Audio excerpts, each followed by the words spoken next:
All righty. Hello. What the heck is going on here? Get that one off there. That one off. Hide that one. There we go. All righty. Hello, everybody. We are back here with another Midlife Mojo Monday at the 2 o'clock-ish hour. For those of you who are just joining my group, Midlife Mojo, I'm Jill Lebofsky, and I am a health coach, a mom, a Pilates instructor, an essential oils educator, and a midlife woman just like you.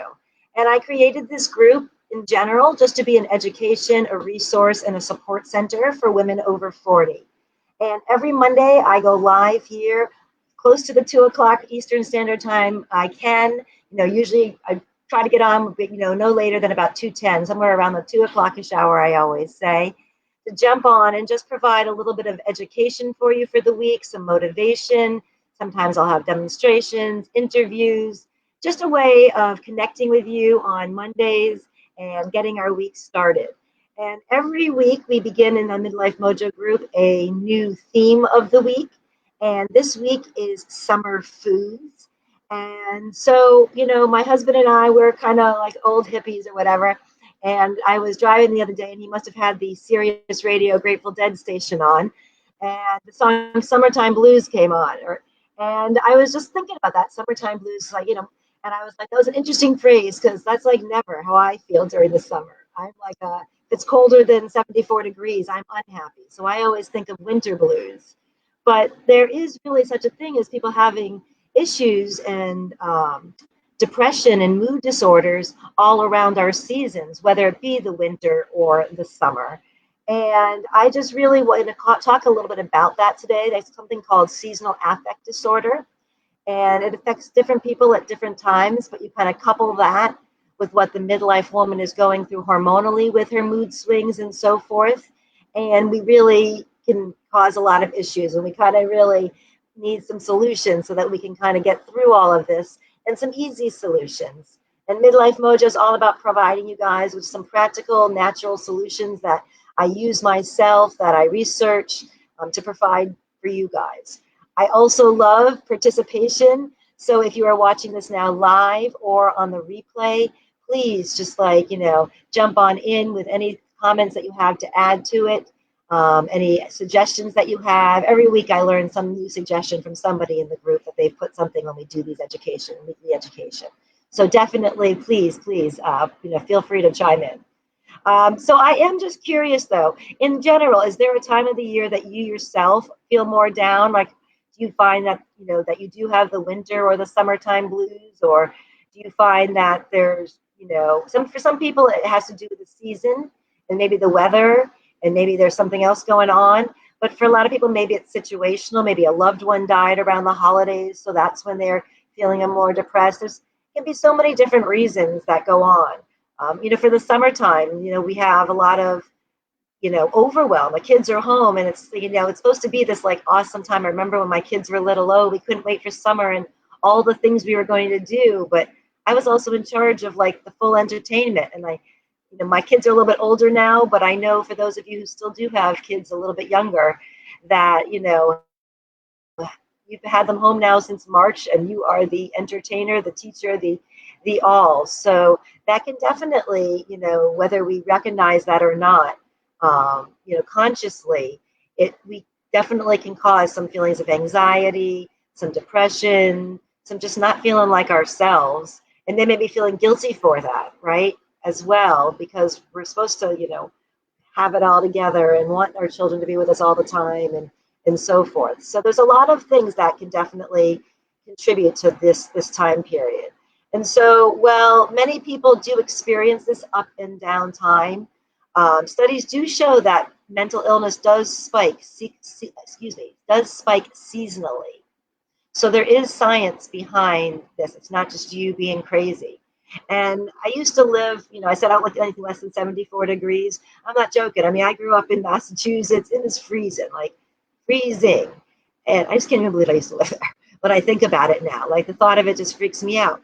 But I look back and I used to, especially as I got older, maybe not when I was younger, it was fun. But when I got older, I really hated it. Like I would just go from my house to school, to my school, back to my house.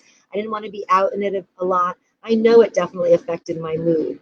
And being in Florida, was definitely, helpful for my mood personally because we've got, as I always say, we live in paradise. Although I don't know. I don't get into politics, but I said I feel like my paradise is getting ruined a little bit. But regardless of that, weather-wise, I know that I do live in paradise. And so I am lucky to have the sunshine all the time. And we're going to talk a little bit about sunshine and how that does contribute to mood as well. But, just to give you some facts. So seasonal affect disorder, they call it SAD. As I said, it is a real disorder. And it affects about 4 to 6% of the U.S. population. I don't know the worldwide population. I apologize. I do know I have a lot of international people on here. But SAD can cause depression as like the days get shorter and colder, right? But about 10% of the people with SAD, with a seasonal affect disorder, do find that it's actually the opposite. The onset of summer is what triggers their depression. So some studies have shown that countries close to the equator, like India, has a higher what's the word? Has a higher population. I know that's not the right word. A higher population of people who have this summer SAD versus the winter SAD. So definitely, again, weather will play a part in that. And experts aren't really sure why seasonal changes cause mood changes, but the longer days and the increasing heat and humidity may play a role. So just like what we were saying, specific symptoms of summer depression. So just kind of listen to this a little bit. Include loss of appetite, trouble sleeping, weight loss, and anxiety. So perhaps sometimes, winter weight loss, people think of it as, they're packing on the pounds because they're staying inside. But in summertime, a lot of people will see weight loss when they have issues with the summertime depression. Disrupted schedules in the summer. So I was just mentioning, having the kids home, right? That's a big disruption in the schedule. So if you've had, any kind of depression before, then, they say that having some kind of routine is very helpful. And summertime ruins, that routine a lot of times in a good way, but it also ruins the routine. So the kids are home maybe, or maybe you're just taking vacations. Maybe your work schedule is changing up a little bit. It can be kind of stressful. Maybe you've had kids that are off to college and now they're home just for a couple of months. Like my son has been here for this last couple of times. And, in the beginning, it definitely was a little bit, we had to all kind of get used to this new schedule and having new people in the house and that new energy. So all of these things we don't really think about it, but at a different level, at an unconscious level, are seeping in and can really affect our moods and things like that. So I don't know. What about you guys? Do you guys kind of notice that? Summer, winter, when do you feel it? When do you feel it? So this was an interesting one. I was doing a little bit of more research on this seasonal affect disorder, and this fits, of course, makes perfect sense. A reason why some people will suffer from these summer seasonal mood swings is because of body image issues, right? I know I have a lot of people in this group who have joined this group, and I ask you these questions, and without a doubt, the number one reason why people put down is weight gain or feeling overweight. But it's interesting because the second most thing, which is not what I would have expected for people to answer, is some kind of depression or anxiety. And so in the summertime, right, as the temperature climbs, we're starting to strip down our clothing, right? We can't kind of hide underneath. Here in Florida, it's hard to hide it all, but up north especially, I remember, you got to bundle all up and hide under jeans and big sweaters. And as it gets hot, it's harder and harder to do that. We're out there, being invited to, beaches or parties or swim events, and that kind of, oh God, I got to put a bathing suit on. I've got to put a sleeveless top on. All of that causes kind of anxiety, right? Again, maybe it's not at the truly conscious level, but there's this underlying anxiety that's going on that's feeding into this mood stuff. So that's definitely, let me give a quick second here. We'll take a break for a half second. Let that kind of sink in. Take a little drink here. All right. So other things during the summer that can contribute to summer depression are financial worries, right? So those kids are home, or maybe you are taking more vacations. I know my son's husband used to always, like, every single week, he's like, oh my God, these kids are costing me so much more than they did when they were in school, because they're going out with their friends, they're going to movies, they need money for this, money for that, right? Or just maybe in the summertime, your spouse is, if he's not retired yet, or if you aren't retired yet, summertime is when you take your vacations. So that's just extra money that's going out the door. Or if you're working during the summer, or you're right now you're having to work during this whole COVID, right? And it's also still the summertime, you're having maybe to pay for childcare that you don't normally pay for. So all of that, we all know like money can really weigh on us and can really, um, you know, affect everything. You don't like to think that money affects your mood and how you interact with the rest of your day and your world. But let's face it, when you're scared or you're not sure where money is coming from, how can that not affect what's going on and your mood and everything else? And with this, summer, especially with the economic crisis that's going on, I know many of you are affected. I've got friends who are literally like that month, either within shutdown or a month after, we're opening up, yoga studios. I've got, friends who have restaurants. There's all these, people who are just, there's, having to do things in different ways and people are making it work, but there's worry, right? There's definitely worry. Excuse me. And then the heat itself, right? If you're not like a heat lover like me who just like loves, I was the kind of person, even as a kid, I used to love to like get inside when nobody's been in the car and it's been sitting in the driveway all hot and you open up the car and you first get in, and for some people there's that suffocating feeling, but I used to just love that feeling. Funny enough though, I hate saunas, which is strange. But the heat, for people who don't love the swelteringness, or just, baking on a beach all day, definitely can cause a mood swings. It can cause, anger a little bit more quick for our tempers to happen. Maybe you, again, are blocking yourself off from the world because you just can't stand to be in the heat. So you're just sitting in the air conditioning, and just watching TV all day, watching news. Gosh knows what that can do to you. Um, if you're a walker or just being outside is where you like to exercise, and that vitamin D is what's been helping you kind of get your good moods. But then the hot, sweltering sun is the kind of, curtailing those, evening walks. Well, that can cause depression. And I'm going to give a shout out. I don't know if she's watching this, but to my good friend, Marty Ensley, like she's like me. That girl has been a night owl as long as I've known her, just as bad as I am. And she wrote me this week saying that she wanted to exercise and she wanted to become a morning exerciser. And so I can't, I like this just floored me. Like I definitely can't, but like it's giving me hope that if she can do it, I know I definitely can. I never would have thought, but she has truly retrained herself and is going to bed earlier. So because it's the summertime and she wants to get up earlier so she can get out there and exercise and continue with her health regimen. And she knows that it's good for her mental health. So really, Marty, just a huge shout out to you. So inspirational to me. And I just wanted to share that with everybody because, we can, old dogs like us, there's hope for us. Maybe we can change, our those habits and we really can. It's just everything is mind over matter. So that definitely gave me hope. But, definitely some just other things that can really just kind of let that like sink in for like all those things that maybe we didn't really think about. Really think about how you're feeling during the summertime. Again, maybe this isn't you at all. And if it's not, please give us reasons why you're feeling so great and what the summertime does for you, because that's also helps us all. But seasonal eating is one thing that can give you a mental health boost. So how many have thought of that before as food as affecting your mood, right? We talk a lot about mood. I talk about oils and a whole bunch of different other things helping us with our moods. But food is a big one, right? There's a huge connection. Diet has a huge impact on our brain, particularly in the hippocampus, which plays an important role in our mental health.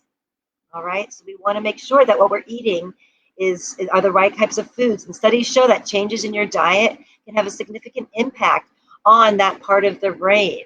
So eating seasonally, eating foods that are most fresh, and we're going to talk all about this. We're going to go to real depth, really can help you take control of your diet and help you take control of your mood. And I am such a strong believer that anything we can do naturally to take control of our mood, or just even gives that feeling of being in control. I can't promise you that, something, a slice of watermelon is going to change your life.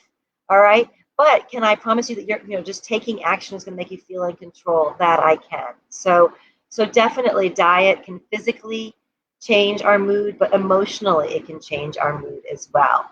So looking at and this is also important too. It kind of, when we talk about this emotional, it can kind of be this is tied to the environment. We start eating seasonally, we start to get more in tune to the environment and the cycles of nature, right? The seasons are a cycle of nature. So if we just follow what beautiful Mother Nature, has laid out there for us, and listen to our bodies. You guys know, I preach that all the time. Listen to our bodies. Listen to what, the world around us is telling us what we really need. We can break a lot of these cravings, right? This topic, I kind of labeled the topic for today about, I think I call it summer fab to summer flab, right? Summer seasonal foods, giving us, what our body really craves, right? So a lot of us during the summertime, we think we're craving the ice cream, and we're craving beer, and we're craving, ice slushies, and sure, we're craving that cool. But those foods are not the best foods to help our mood. Let me take this off here so I can look at you guys here. All drives me crazy. Hold on. There we go. I don't know if it changes your view, but for me, I get to see my whole face, so it changes my view. But when I get going, I like to see, I get to see my hands and everything all moving, because I really do feel that, if we listen to nature, right? Nature has this night, even just on a daily basis, right? That there's day and there's night. There's the changes of the light during the seasons, right? We go from having shorter days to longer days. So our body is naturally in sync with this rhythm of nature. And so if we eat seasonally, we too can kind of get and tap into that kind of grounding sense that nature gives us, right? That grounding feeling. And so I'm a big believer in what we eat is, a big, proponent, and really what our thoughts be, and our thoughts create our world. It all begins with what we put into our bodies, what we feed our bodies, what we feed our minds, emanates out there into everything else we do. So really important. So fall, I want to just read this. This is a little bit of research I did, and I like to always get my facts straight. So fall fruits can help your body transition to heavier winter produce, while spring vegetables like lettuce and other leafy greens are full of water and vitamin B and other vitamins to help your body revitalize after it's kind of been in this kind of darker months, especially for those of you up north and in those colder places of the world.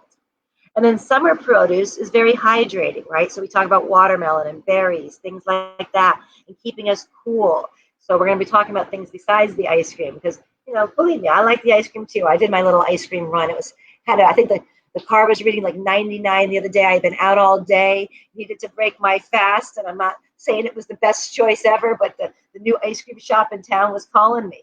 And yum, it was delicious, it was cool, and it was refreshing. But was it the best choice? My big long-term goal? Of course not. Of course not. So seasonal eating, is just, again, a way that we can, people are always asking me, what should I eat? What should I eat when I'm doing intermittent fasting, right? What are the foods I eat? And I'm not a person to tell you what to eat. I give you a general ideas, because it always goes back to listening to your body.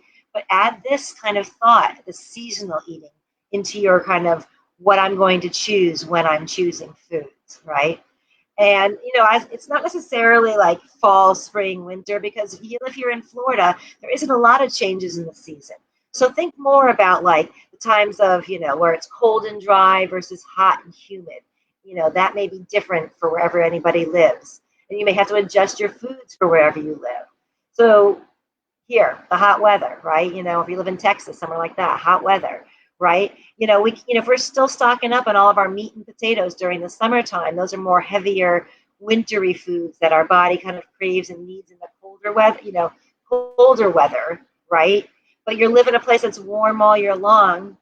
Well, it doesn't really make sense to eat them in the winter just because they're winter foods. So kind of think that through, right? So maybe you're not eating, the summer foods, maybe more fall foods, and maybe you're just once in a while having those heavier winter foods if you live in areas where it doesn't get cold. Now, if you're living up in Canada, like I know got a lot of Canadians in here, yeah, sure, you got to have some meat on your bones, right? You're going to adjust for that. So just, something to know. And then also certain lifestyles, like, plant-based lifestyle, things like that, they just lend themselves naturally to eating more produce. So following this cycle of the seasons just really makes such sense. It really, really does. And those of you who are just, or even if you're an organic person who eats organic only, which I know is hard, and we'll talk a little bit about that, but eating organic when you can is so important, the more produce especially you're eating. So, eating seasonal, especially when you can't eat organic, is going to be important. Um, so what did I want to say about that? Yeah. So, I was saying, so, again, even if you're not going full plant-based, if you are still having your meats and your chickens, hey, that's great. That's your choice if that feels great for your body. But still, especially during the summertime where my God, the fruit, the veggies, everything is so plentiful, so abundant, so tasteful and delicious. This is the time to take advantage of filling up your plate, at least half of it with those fresh produce, and then making the other half, the meats and things like that. So what about you guys? Do you find that during the summertime you gravitate more towards those cooling, summery type of foods, or do you find you eat the same foods all year round, whether it's winter, spring, summer, or fall? Who can say winter, spring, summer, fall without having the James Taylor song go through your head? You got a friend. All right, sorry, I digress. Anyways, my daughter the other day, she referred to me as quirky. She goes, "Mom, it might have been cute in your 20s, not so cute in your 50s." But I told her father still likes it. What can I tell you? So, anyways, sorry, my little digression there. So I'm just curious, does anybody, who is looking to add more produce during the summertime? Now, I don't even know locally here because I don't really leave my house too much. But does anybody going to farmers markets anymore? Are they even around anymore where you live? I don't know. I see somebody just commented. Oh, there you go. I have my comment hidden up. Hey, Karen, I just see you there. Sorry, I had my comment hidden up. So winter, yes, that's when your time too. Denise, you tend to gravitate towards veggies in the summer. Yeah, I hope so. I hope everybody does that. I think it's the best time to experiment too if you're not a big veggie eater, because that's when they taste the best and they're the cheapest too. So it's the best time to experiment with them. It's just so easy to get, at this time of year. So even if you don't have the farmers markets, there's always the grocery stores. But I want to talk a little bit about the grocery store produce, just to kind of give you a few pointers. I'm going to grab a quick drink here before I kind of launch into this. Because, when you go to the farmers markets, obviously, you can, you speak to the local farmer, you can talk about how they're practicing. I know I have a lot of essential oil people in this group, and where, we talk about the oil's purity and where it comes from and knowing, the process. Well, food is the same, right? So we want to know where our food comes from and that it's being treated the best way it can, all the way from the seed to when it ends up on our plate, right? Farm to table. We want to know, just like seed to seal with the oils, we want to know that what we're getting is the best thing that we have for our body. Otherwise, why are we doing all this? Why are we using oils and then putting crap into our body, or vice versa? So hold on one quick second. So Karen, yeah, you too, seasonal veggies. I can't see who that Facebook user is, but you go more towards cooling foods, like more warm soups in the winter. Oh yeah, I love my soups in the winter. But we can get our veggie soups in the winter too, right? So we can still have that nice, good produce even in the winter, but we can just lean more towards those foods because those are seasonal. You love farmers markets. I do too. I do miss that. Here in Florida, I don't even know. If anybody here is in Florida, if you're in the Stewart area, are they even doing farmers markets? I have to imagine not. Not that I'm going anyways, but I'm just curious. So when you do go to the grocery store, because that's where most of us are getting our produce. Oh, I guess also some people I do know. I know my friend Loretta. I see her. She does those food shares where you can have the produce delivered to you. So if you have any food sharing, you can look that up online, and they can deliver that for you as well. But for those of us going to the grocery store still, I always say that you kind of want to look at food. So how I always look at produce is organic when I can. Not going to lie, when strawberries are out of season and they're $7.99, I'm not buying strawberries. Usually I don't even buy them, but I'm not buying organic for sure. But in general, as my rule of thumb, you want to look at that organic first, and then you want to look at seasonal, and then kind of local is really important too. So kind of in that order. So if you can't do organic, then do seasonal. If you can't do seasonal, well, then at least make sure whatever, you want to aim for that locally grown stuff, because that way they don't have as far to travel. They don't have as many preservatives added to them. Again, it's that farm to table. The quickest it can get to you the most nutrients are preserved. So awesome. So let me see else what I got here. I want to make sure I digress sometimes. So I just want to make sure because I had a lot to say today. Oh, look at me. I'm right on topic. That never happens. How good is that? All right. So, those labels on our fruit? Well, do you even know, as you know what I'm talking about, you see the little labels with like the barcodes, right? So they label fruits, veggies, excuse me, they code, not label, they code veggies, fruits, herbs, and nuts. But the only thing that you actually see a physical label on, think about this now, is when you see is fruit. So if you think about veggies, you don't see those on. It's only the fruit that you see those little labels on them. All right. I'm just reading here. Oh yes. Oh, you found. Oh, I'm glad you found me. Awesome. So if yes, Freeze fruit went on sale. Absolutely, that is a fantastic idea. I did not include that. Thank you, because that is what I do, and that is a great idea. Absolutely perfect. So let's see. So again, the fruits are the only thing that have a label, but the labels are divided into three categories. So they're divided into conventionally raised foods. They're they're divided into the GMO, genetically modified foods, and then organically grown foods. All right. So if it has, when you look at the fruit label and it starts with a number on it with a 4, then you know that it's conventionally raised, or even if it has any other number. Maybe since I've written this, there's maybe other numbers. I don't know. But if it doesn't have a 5, okay, it means that it most likely is conventionally raised, most likely raised with pesticides and fertilizers, things like that. If it does have a 5, but then the 5-digit code, all right, it's a 5-digit code starting with a number 8. All right, so it starts with the number 8. Am I right? I feel like I'm saying this backwards. I want to make sure I'm saying this right. Let me just think this through for a second. Sometimes like my mouth goes ahead of my thing. Okay, so you have, okay, that's what I was saying here. So if it starts with a 4 or it's a 4-digit code, that's what I forgot. So if it starts with a 4 or a 4-digit code, or something else other than a 5-digit code, it is conventionally raised. All right, if it's a 5-digit code starting with a number 8, no, I got it straight. A 5-digit code starting with a number 8, it means it's genetically modified. We just want to avoid that altogether. Like just see that, like, starting 5-digit code starting with 8, just put it right back. Don't even look at it. Ain't nothing you can do about that to make it better. All right. But there also are 5-digit codes that start with 9, and those are the ones that are organic. So you know that it's organic.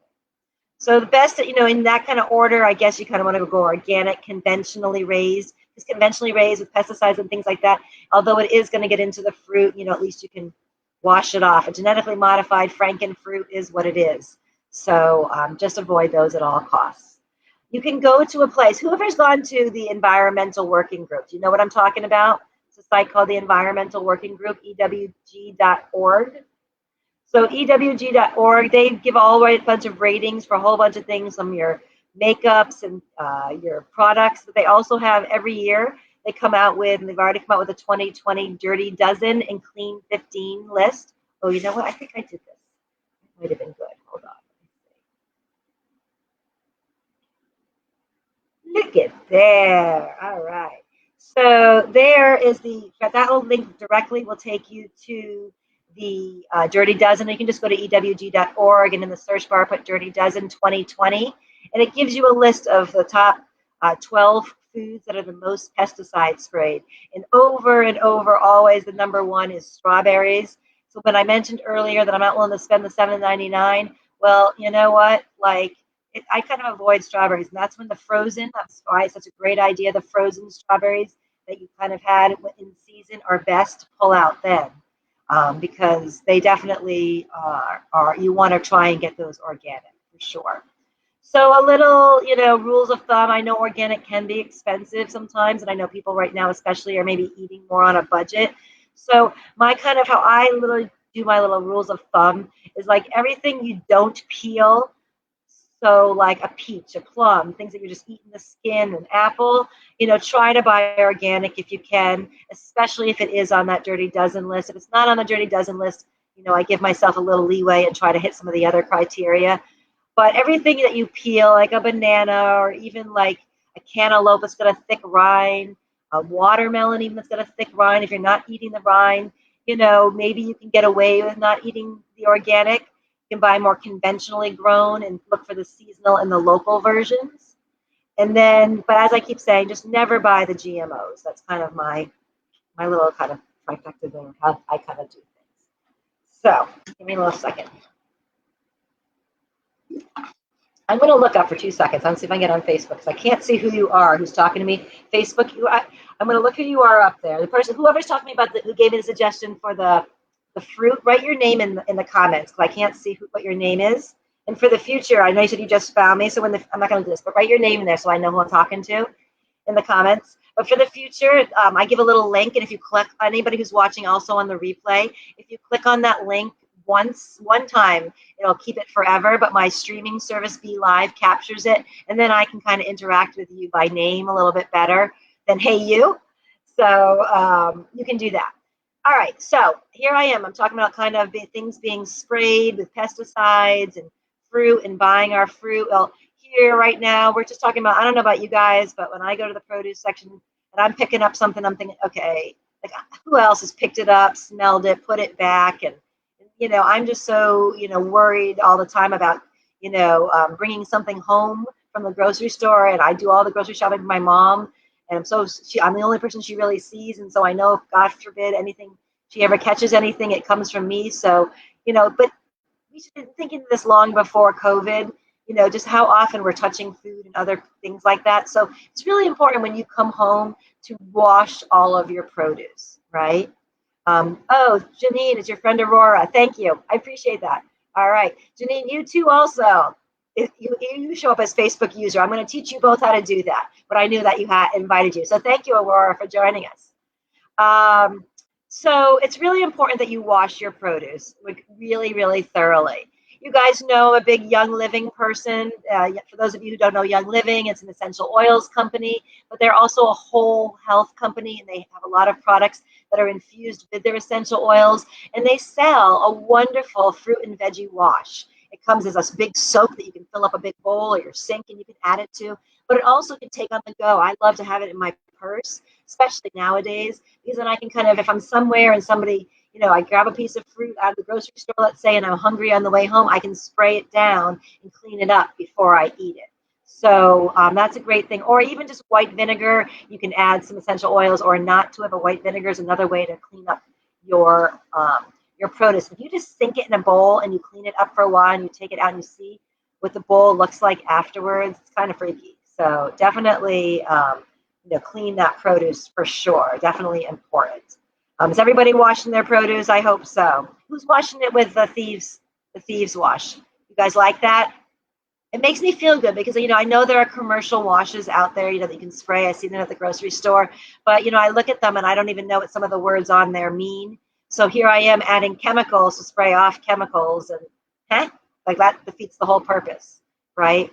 So, food has, we talk a lot about how toxins can affect our body. And we're trying so hard to eat clean. And so, again, it's so hard to be this, do everything perfectly, but really we got to think about where the food comes from, how it's being raised, how we handle the food once it comes into us, so that we give our bodies the best chance of beating things like depression and mood swings and so forth. So, and certain foods, oh my gosh, 35 minutes. I'm sorry, ladies. Thank you for hanging in with me. This is going to be a little bit longer today. I got on a roll. But I just think it's a really interesting topic, how food, something so simple we can change, can affect our moods. So food can really, affect ourselves, our sleep habits, our energy levels, but it also can affect the neurotransmitters that trigger good moods. So really, what we eat matters. It really does. So let's talk about some foods that can start to maybe help us get into a better mood. And there is, I did a little research. I just want to quote her correctly. Her name is Elizabeth Somers. She wrote a book called Food and Mood. So very interesting. And she said that, in the summertime, there's abundance of fruits, vegetables, and other foods to keep you healthy and happy. And the body and the brain need more than 40 nutrients and 1 million phytonutrients, that's plant-based nutrients, to function properly, right? She says the amount and the balance of those nutrients determine whether you're happy or sad, smart or forgetful, energetic or lethargic, and healthy or diseased. Wow, pretty big, right? Like that to me right there is says why it's so important, and shows that connection between that food and the mood, and why we really need to take advantage of all of this great things. Do I rinse it before I eat it on the go? I mean, I definitely try to. Like, I'll always 100%. I mean, I try to rinse first, and then I'll even spray afterwards. I can double do. But in a pinch, if I need to, I will definitely just spray it down really good a couple of times and take it to go. So that's a personal preference, but that's what I do. All right. Oh, here's a little FYI I want to make sure I include. So if you do feel yourself struggling with feelings of loneliness and exhaustion or adrenal fatigue, okay, sometimes people feel, suffer from adrenal fatigue or things like that. Then they do suggest some more wintry foods. So if it's summertime and maybe you do have some adrenal issues, don't stay away from the wintry foods. Add some more in, because those are some high quality carbs like squash or lentils can give your body a little bit of boost, and high quality carbs do help our mood, right? So I don't know if anybody saw, did you guys see the picture I posted yesterday with my vegan mango mousse that I made, and I added some oils to, like, so delicious, that my friend Carmen gave me fresh off of her tree. Like, they couldn't get any better for sure. So it's such a light and refreshing dessert, really healthy, makes me happy. The color was so vibrant, and it was full of vitamin C. So we think oftentimes of vitamin C as good for our immune system, but vitamin C can also decrease some of those depression symptoms as well by helping your body, stop those free radicals. It's full, a lot of times of these antioxidants, these things that fight off some of the toxic things in our world. And so, something as simple as a mango, she gave me like 15 of them. So we've been eating mangoes by just scooping them out. We've been having mango smoothies. We've been having mango. Every day I'm looking up a new mango recipe. They're so delicious, and I don't want them to go bad. I want to take advantage of the fresh mangoes that I was given. So some other mood vegetables that are summer vegetables are, well, I mentioned strawberries, right, as being the number one most pesticide, but it's also one of the great foods for our mood. So again, we want to choose organic, but it's a soluble fiber which stabilizes our blood sugar. So up and down blood sugars can affect our mood, right? For those of you who have issues with blood sugar, I'm sure you can attest to that. So soluble fiber helps to stabilize our blood sugar so we don't experience those highs or those lows. And, and you just want to make sure that, they'd be a great one to slice up and freeze. They're great to use. They're very versatile, right? So you can use them in a smoothie. You can make a strawberry salad, a strawberry dressing. I love a strawberry dressing. Add fresh ones to your yogurt, to your oatmeal, thing like that. You can make frozen ice cubes out of them. So just freeze them with some water. And then, you mentioned freezing them, but just even taking them fresh as an ice cube and putting them into your water would be a really fresh way to just to kind of flavor up your water a little bit. Yeah, it did look yummy. I know it did. Oh, it's so delicious. Everybody in my family loved it. So another one. Well, first of all, who's strawberries? You love your strawberries? I'm like a strawberry lover. Like that. I love, like, when you go by during this time of year in the produce section, you actually like smell them as you're going by. Like, you just know they're so fresh. I tried growing them one year. I wasn't very successful. Has anybody tried growing them before successfully? They just freaked me out. They started vining all over everything and taking over like everything, and it just kind of freaked me out. They were big bullies, I thought, so I didn't like to grow them. But but they are delicious fresh. So mushrooms, another really good one. Fresh mushrooms have so many great benefits in general. But one of them is, we talk about sun as being a good source of vitamin D. So here in Florida, but mushrooms are another great source of vitamin D. Foods rich in vitamin D are great for the midlife woman because they're wonderful for our bone health. But research suggests that it's also great for our brain health as well. So for those of you who don't, worry that you don't get enough sunshine where you live all year round, well, knowing that we can maybe, add some mushrooms to your diet. All year round, you can add those mushrooms to your diet for some help. Also, Young Living, they just came out with a vitamin D supplement that I just got myself. We all, are maybe indoors a little bit more now in general. We can all use, vitamin D is so vital. So using a supplement is another great way to make sure that you're getting enough every single day. So you can, what are some ways that you guys like to do with your mushrooms? Like, how do you like to cook your mushrooms? My kids don't like mushrooms, me and my husband do, so I don't make them as much as I like, but I like to, we do eat plant-based as much as possible. I do eat a lot more fish these days than I, probably should start cutting that out again. We have introduced fish, but I like to chop up mushroom and use it as like in sauces and things because it can substitute just the texture and the chilies and things like that. Stir frying it, or putting it into an omelet. We love to substitute hamburgers, or even veggie burgers with portobello mushroom burgers are so freaking delicious. So those are some great ways to use some mushrooms. Let me think, what else? Let me see what else we got here. Oh, yes, spinach. Spinach is another good summer food, but it also is one of those that is always on that dirty dozen list, and mushrooms, I think, too. So it is interesting that a lot of the summer foods are on that dirty dozen list. So make sure, again, it goes back to just make sure we're cleaning our foods and choosing best we can. But spinach, who gets their spinach, right? Kind of think about like Popeye, right? And Popeye always ate his spinach. It was so good for him. It gave him big, strong muscles. Well, it also contains magnesium, which also regulates our blood sugar and promotes normal blood pressure levels. So it's really good for us, really good for us. And it's also good for our moods. Keeping both of those things in check will help you maintain your energy levels, which, a lot of times in the summertime, that's kind of adds to our moods. We feel sluggish. It's hot out. If the air conditioning goes, you don't live in air-conditioned places, so when you just feel drained, something like spinach is a nice cooling food, and that extra magnesium can help boost your magnesium levels. So let's see, in your eggs, your husband makes a mushroom soup. You always cook them first. Yeah, I agree. For me, they're a little slimy fresh. I'm not a big fresh. I'll put them in my salad here and there, maybe a few just to beef up my salad. I don't put a lot in my salad, so mushrooms are one of the few salad veggies I like, so that I like raw. So I will put a couple in there. But yeah, I make a delicious mushroom barley soup. But again, I think of that more as my wintry type of thing. But we can, if it's something that gives you comfort and helps boost your mood, so any time of year it can be used. All right, talking now. Woo, woo, woo, woo. All right, a couple more things. I'm almost done here. Thanks for hanging with me. So along with spinach goes romaine lettuce. This is a great time of year of making like lettuce wraps, wrapping them all up and just kind of putting into it whatever you like. Maybe you like an egg salad, a tuna salad. Maybe you like little,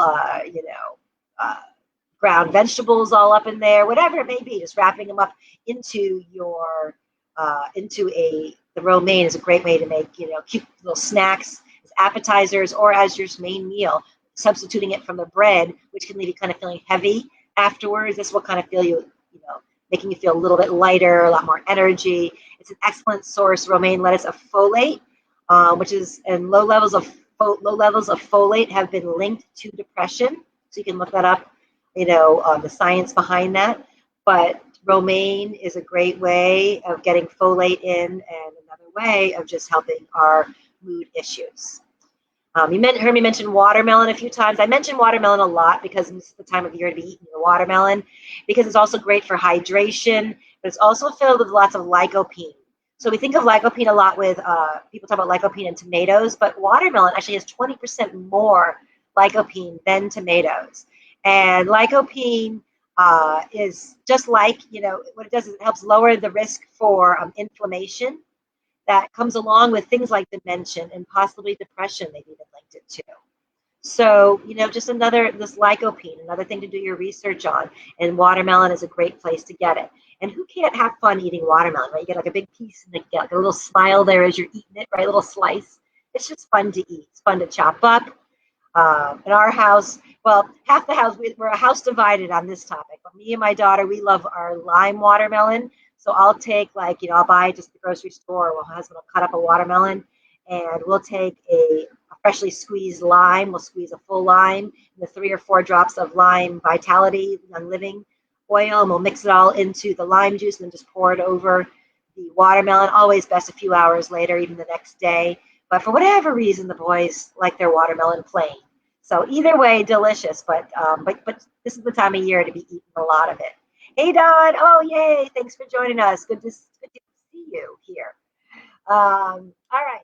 So now, starchy vegetables, right? So I kind of, in doing intermittent fasting, I say we kind of want to stay away from our starchy vegetables, but starchy vegetables do have their time and their place. And one of the places is that they're considered, if you choose the right ones, a good high quality carb. And that good high quality carb can help with your energy levels and your moods. So I always think of summertime as corn on the cob. They used to call me the corn queen growing up. I mean, like, I used to eat them so much. Now, unfortunately, corn just does not do well with my digestive system, so I've had to give up my corn. But but definitely, things like that would be. Sorry, I was just reading somebody's comment. I'll get to it in just a second. But corn is definitely something to consider during the summertime. But corn also in the United States, at least, is one of the most genetically modified foods. So you kind of have to watch for that as well. But, something like corn, grilled corn on the cob is always yummy this time of year. It's just a summer food that people think about. We make in this household a delicious corn and bean, like salsa type of thing, and beans are another good high quality protein. So it's a good summer dish to take somewhere that you can use. So yeah. And then let me see. That's not explained well. I just prefer to not let things build up. Andrew Wheel is where I first learned this. Explain yourself a little bit more, whoever just wrote that. Like, did I not explain something well? Or something you need me more explanation on me? Just say a little bit more, because I've gone past whatever you wrote and I don't remember, and I'll after we're all over, I'm going to continue on now, but I'll go back and answer that or try to explain whatever you're asking better. So you said, isn't corn a GMO? That's what I said. Corn itself is not a GMO, but most of the corn in the United States is genetically modified. So it would be, you do have to find corn that is organically grown, a little more difficult, because yes, most of the conventionally grown corn in, at least here in the the United States, is GMO, genetically modified. So again, another reason to stay away from it. But I'm just, thinking of summer foods and foods people tend to lean towards and eat. And again, just thinking of quality, high vegetable, starchy foods. Corn can be one. Just make sure it's not genetically modified. Thinking again about, I was trying to think about foods that people take to picnics, or they bring people. Not that we're picnicking now, but for the future, right? Summertime, right? Like potato salad is a big one for people. So purple potatoes is a good one to add to that. Make a salad with purple potatoes. It's got antioxidants that can reduce inflammation that can lead to these bad moods.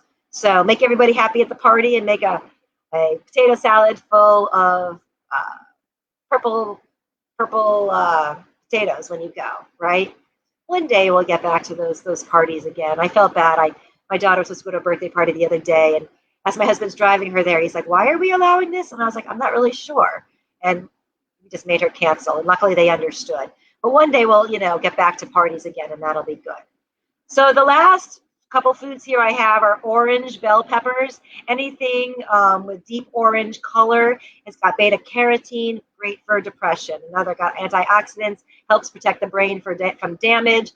So the more richly colored vegetables that you eat, the more brain protection you get. So whether it's any color, the more vibrant, the best. When you're talking about orange, foods that is filled with things that can help improve your moods. So let me do this. All right. Then a few other just year-round foods are sweet potatoes, right? I love my sweet potatoes. I love to slice them, put them in the air fryer, make French fries out of them, mix them up, blend them up into purees in your baking. But they contain vitamin B6, and they help turn on the serotonin, which is a feel-good transmitter. So sweet potatoes, again, maybe not necessarily a food we think of as a summer food, but it is a food you can get all year round. And sweet potato fries are a great substitution for some of the other unhealthier carbs that we eat. What else do I got here? All right, a couple more. My goodness, I gave you guys a big long list. I got going here today. Sorry, but I literally am, I think, on my last page here. But that's okay. You got lots of suggestions to go with. So walnuts was another year-round thing because I wanted to make sure to mention about omega-3 fatty acids. Research has shown that right, omega-3s are great for our heart health, and women over 50 are at risk for a lot of heart issues. But it's also great for our brain health. Like walnuts look like brains, and they say that it's really good for your brain health, for your moods. So eating more walnuts, either like crushing them up, and sprinkling them on your salads, or using them as croutons, or again, it can be a meat substitute by just adding texture to your foods. So they can be things like that. And then the last thing I thought of as, again, just kind of another summery type of food, or thing people eat is like a lot of people do a lot of barbecue. So like kind of that shrimp on the Barbie, right, type of thing, a lot of shrimp on the barbecue. So shrimp also contains a lot of omega-3s, but are low in mercury. So some other things that contain omega, so there would be some things that, it'd be a good food to choose to some degree, but I'm about to release my newest book all about food and sex, and I talk about that kind of kills the mood because they put a lot of dyes and so forth into the shrimp. So again, just make sure you're finding some good quality shrimp when you're talking about eating shrimp because it can help as a good thing, to substitute on, if you're as opposed to maybe a burger or something if you're barbecuing. But those dyes that come in the cooked shrimps and things like that to give it color aren't always the best choice. There's also Young Living does a nice supplement. They have Young Living does Omega Gies, which is the omega-3 supplement. So I don't know if anybody uses that supplement at all and can attest to that, but another great way to just boost that brain health and boost your mood. All right. So, if you kind of that long list of stuff, what kind of came to me is like what a great dish to make tonight would be maybe a spinach salad with a citrus dressing and maybe some crushed walnuts or some walnuts on top would be just delicious, right? That'd be like nice, refreshing, cooling, and maybe help just boost your mood a little bit. So how's that? Good long list? You feel like you're armed with some new foods there? You were asking about the shrooms. So I want to just wrap up this video so anybody who's watching on video isn't here forever, but I will go back and answer that in the comments, I promise you. So what are some other ways I want you guys just to be thinking to yourselves or even writing in the comments, if you're not eating enough veggies, now is the time, fruits and veggies, now is the time because it is so prevalent and so delicious. What are some ways that you can start to think about getting more into your diet, right? So just start to think about that for yourself. And so I did mention just a few minutes ago, that I have this new book coming out. It's called Sizzling Sex Starts in the Kitchen, transforming your midlife mediocre missionary lovemaking to sensational and stimulating between the sheets, right? That's another mouthful, but it's got chock full of information about foods that are really good for boosting your sex life, and boosting your mood is definitely a piece of that. I did ask, I started a list for anybody who wants to be put on it. I'm going to send out a special list. I think I've postponed the start date. I was going to do it in July, maybe the middle of August now. I ended up adding some webinar and a recipe book and a whole bunch of other things to it. But even if you're just interested in just the ebook, put it in the comments that you want your copy and I'll add you to the list. I'll send you out I'm going to be sending out a special email with a special discount code that you can use that day of my launch to just for your support and all of that kind of good stuff. So I think, is that it? Let me look here. Yeah, I think that is it. Oh my goodness, under an hour, not bad. I do try to keep these, for those who are watching for the first time, I always try to keep them anywhere I say between 10 minutes and an hour. It just depends upon what the topic is and how much I get going. But I do appreciate those of you who are on here and who participate. I go back and I read all of your comments. I try to answer things later on the replay. And your suggestions are so helpful to anybody else watching.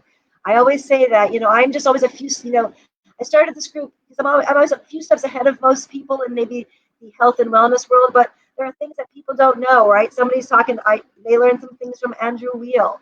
So maybe there's some things that you can share that can help others that I don't know. And I welcome that tremendously because I always learn something new from you guys. So definitely, we can talk all day, and we have, it seems. We can talk all day about food and mood, but taking action is what is really important. So go today, go fill up your fridge or think what you're going to make right tonight. That's going to, really get a whole bunch of fresh produce in you And moving forward, really think every meal, how can I incorporate some of these summer foods into my diet so that I can just feel good, and then as we move into fall and winter, maybe I'll probably do some topics on those types of foods as well as we move into those seasons. But right now, focusing on those summer foods. So that is it. I know you guys can definitely make a change. And thank you again for being here every single Tuesday, excuse me, every single Monday for my Midlife Mojo Monday around the 2 p.m. ish time. I appreciate those of you patients that I'm never exactly on time. Without making excuses, something always happens. And so I like to just be authentic and upfront. And, I always joke around and I always say that the best thing about this COVID is that I haven't been late for anything. But, and that's why I give myself a grace. And so I appreciate you guys giving me grace and just knowing that I am always here, whether it's on the live, whether it's in the group and you want to ask questions, whether it's Fridays joining me live for Zoom. You get me a lot of times one-on-one or two-on-one, and we can talk face-to-face even more, whether it's about intermittent fasting or anything that comes up that we talk about that you want some help with. I am definitely here to support you guys. And that is it. Just I want to thank you again for being on and for being, part of my mission to spread that midlife women, we aren't thrown in the towel. We aren't just surviving these years, that we are thriving and we are being the role models out there for our daughters and for other women and for our husbands and our sons to take notice that we are forces to be reckoned with. So, all right. Thank you so much. Have a good one. I'm going to send you off with my little message here. Hold on.